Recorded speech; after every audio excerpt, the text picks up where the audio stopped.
Le mayat ano, laili kushane. La lengua maya sigue viva.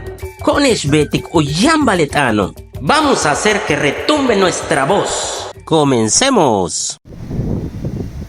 Hey, Bishadikesh like Tzilesh, Behlae, Ukinil, Kiki Hanal. Hoy es el día de comer riquísimo. El día de hoy les voy a compartir básicamente la raíz por la que decimos esta comida, el Pok Chuk. ¿De dónde viene Pok Chuk?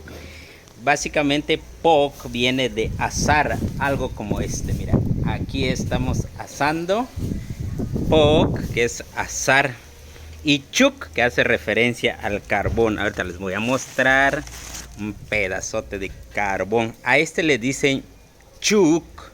Chuk en maya es carbón. Entonces Pok, pues bueno, es la acción de estar asando pues cualquier cosa, ¿no? En este caso, pues carne, ¿no?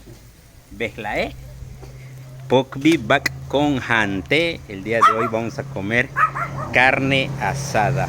Pok. Vamos a presentarles aquí. Este es que es bak, que es carne. Bak. Entonces aquí está, amigos. Hachki, que significa en lengua maya muy rico.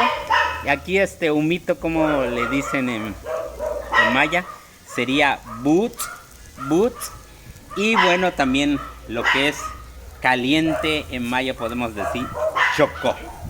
Choco, no de chocar, sino caliente significa choco. Entonces, amigos, que la disfruten en este día. Yo voy a comer pokbi bak, carne asada. Les envío saludos.